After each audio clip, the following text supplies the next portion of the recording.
Assalomu alaykum hurmatli hamkorlar mijozlar va biz YouTube tarmog'ida kuzatib boradigan hurmatli obunachilarimiz. Biz bugun Farg'ona viloyati Quva tumanidamiz. Oqmoboyevda. Xo'p, video obzorimizni boshlashimizdan oldin bu videoni bitta ko'rib olasiz. Joyning tepasini ko'ryapsizlar, ancha zazor bor. Bu tomoniga kelganda o'sha zazor yo'qolib ketgan. Uyimizda ko'st bor edi. Boshidan oxirigacha adashmasam 23 sm ga farq qilgan. Shuning uchun uyimiz egasi bilan kelishgan holatda tepasiga gidrourin tashlab, ip tortib turib, liniyasini bitta qilib olib berdik. Keyinchalik uyda tepasi qovoqlari o'ralgandan keyin shtobi liniyasi bitta. Bu videomiz adashmasam 2024-yilda qo'yilgan. Iminning mashhur joy. Hozir umuman tanib bo'lmaydigan darajada o'zgargan. Xonadonimiz egalari Sanjar akam o'zlari musofirdalar, Rossiyada ishlaydilar. Buni qo'ygan paytimizda duvalda ancha ko'sti bor edi. O'zlari shunaqa qilib chotka qilib remontlarni qilib qo'yibdi. Ko'sti emasin. Xo'p, biz bu yerga yana kelganmiz. Bu yerga jami 3 ta rom, bitta 2 qanotli eshik olib kelib berganmiz. Xo'sh, romlarda razmerlari, shakli va profili haqida ma'lumot beramiz bo'lmasam. 3 metrga balandligi 1.40 Redpen Plus 6000 Quattro 4 kamerali TPV profilda. Ikki chekkasida 60 dan ikkita ochilishi bor va o'rtasi panorama holatda qolgan. Ayniklari 2 qavat yo'l holatda bo'lgan.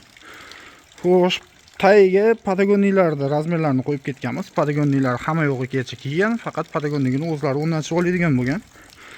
Eshigimiz 1.30 ga balandligi 2 metr, ichkariga o'ng qo'l tomonga ochilgan. Eshigimiz ham Plus 6000 Quattro 4 kameralikda bo'lgan. Pastdan 75 sm lambra va undan keyin 2 qavat yo'lga ayni qo'yib berganmiz. Ruchka zamoylarimiz Graf firmasida ochilib yopilishlari moshni bo'ladi. Xo'p, bu eshigimizga 1600 4 silindrli zamoydan moslab qo'yib berganmiz. Ochilib yopilishlari va qulflangan joyda 4 ta joydan qulflaydi. Ko'rishlar mumkin. Ideal holatda bo'ldi. Fondi penalargacha sevib berganmiz. Va 1.20 ga 1.40 ikkita romimiz bor. Ikkovi ham bittadan ochiladi.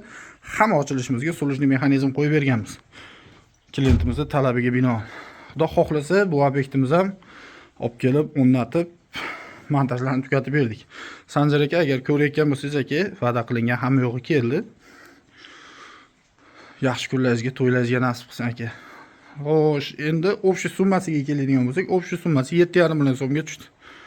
1.30 ga balandligi 2 metr, plast eshikda 6000 Quattro 4 kamerali 2 qavat aynagi bilan. Ko'rib turibsizlar, 2 million 600 2 million 700 ming so'm atrofida. 1.20 ga 1.40. Xuddi mana shu holatdagi romimiz.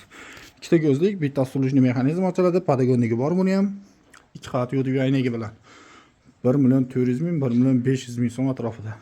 Bunga o'xshagan balkonlarimiz odatda rasxodbay hisoblanadi. O'rtacha ko'ripning narxini aytaman, 2 million 800 2 million 900 ming so'm atrofida. Xo'p, adeniy narxlari bilan umumiy summa balans bermasligi mumkin. Ob'yom qancha ko'paygan sari, kattalashgan sari xizmat haqi shuncha kamayib boraveradi. Sizlar bilan Qubbokova bo'ldi. Qubbokovadan uzolashmang. Qubbokova doimo sizlar bilan. Joningiz sog' bo'lsin, salomat bo'linglar.